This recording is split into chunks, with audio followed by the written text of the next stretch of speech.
Hey, guys, welcome back and happy Wednesday. I've said this multiple times. I'm going to keep saying it because it is Wednesday. So we're finally getting part one of the Real Housewives of Beverly Hills reunion. Guys, I can't wait for this. And of course, we'll be back for an unfiltered conversation with Jason and Dana Wilkie, $25,000 sunglasses. Tomorrow, I'll have all the details about that in my community tab. But today, it's a little bit different. Garcelle is speaking out in an interview about the fact that she feels like her co-stars were showing blind support this past season. And I don't think she's wrong, but I have all the details about that. Before we jump in, if you guys haven't already, go ahead, smash that like button. If you're not subscribed, get subscribed, and don't forget to hit that notification bell. With that, let's jump right in. It's time for all your binge-worthy pop culture news. Welcome to Up and Adam. When it comes to the support for Erika Girardi by Garcelle's cast members, the Real Housewives of Beverly Hills, she feels like they were blindly behind Erika. They weren't asking the right questions, at least not all of them. And she feels like they were supporting her without even knowing what was actually happening with the Girardi scandal, especially after the LA Times article came out and said that her husband was a part of this alleged embezzlement scandal. They mentioned widows, orphans, victims. We talked about all of this. And now Garcelle is finally sharing her feelings, which I 100% agree with. She told Page Six, I feel like some people were blindly behind her. There were questions that everyone wanted to ask. That was my thing. I was like, isn't that crazy? It wasn't crazy that we would ask the questions. And it's not crazy. It wasn't even crazy that Sutton asked the questions because there were a lot of red flags in the stories. Let's go over them really quick.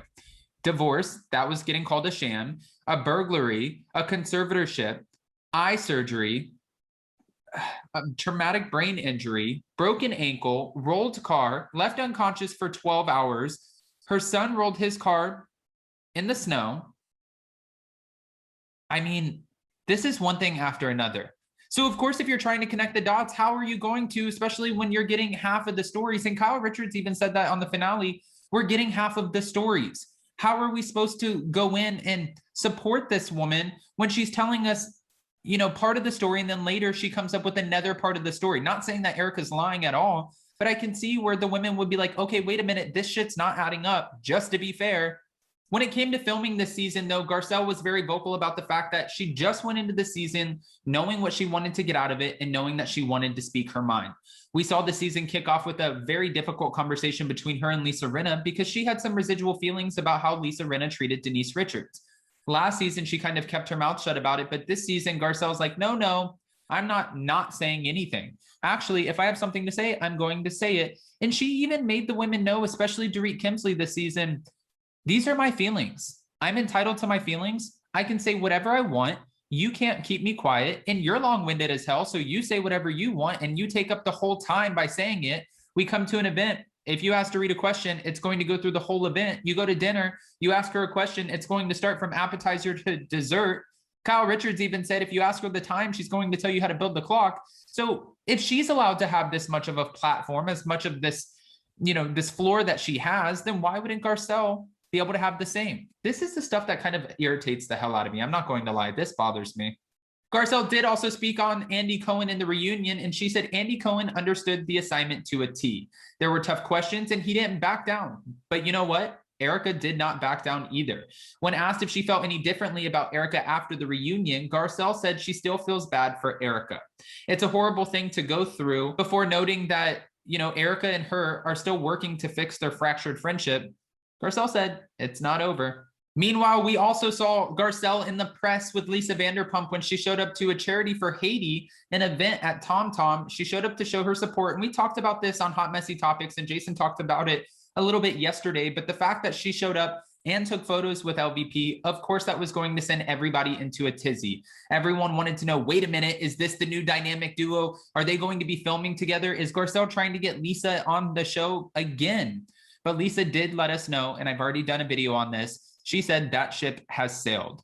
She's not coming back. She has too much going on between her book, her podcast, her restaurants, opening a new restaurant, and filming and executive producing Vanderpump Rules. This woman is busy. She doesn't have time to come and play with the rest of the women. And mind you, I don't blame her. But when these photos surfaced, of course, Page Six, Reality Blurb, all the major publications were going nuts. And the fans were going nuts as well. I was going nuts. Just to clarify, I was one of those fans who was like, yes, bring LVP back. But I don't know if that's, well, she said that ship has sailed. But again, like I said in my other video, so did Bethany Frankel, and she eventually decided to come back. Okay. All right. That's all I'm going to say on that. But I do want to ask you guys a couple questions. What are your thoughts about Garcelle and speaking on the fact that she feels like her co-stars showed blind support for Erika, and mentioning that when it comes to her fractured relationship with Erika, well, it's not over. Also noting the fact that she came into this season knowing exactly what she wanted and knowing that she wanted to speak her mind. I think she did a damn good job. And I'm so excited to see her next season because we know she's going to be back. We know Garcelle will be back. Actually, we've heard the whole cast will be back. I mean, this was one hell of a cast. Okay. So I've asked you the questions to which I need all of the answers. Guys, if you haven't already, go ahead and comment below. And before you go, don't forget, we will be going live tomorrow for Real Housewives of Beverly Hills, the reunion part 1 with Dana Wilkie, $25,000 sunglasses, and also Jason from Down with Jason. We'll be talking about all of this. And then I'm sure as we go through the reunion, we'll have Emily D. Baker back as well. Now, as for Hot Messy Topics, 1, thank you guys so much. You guys are coming into the chat. It's a subscribers only live chat, but you guys are behaving.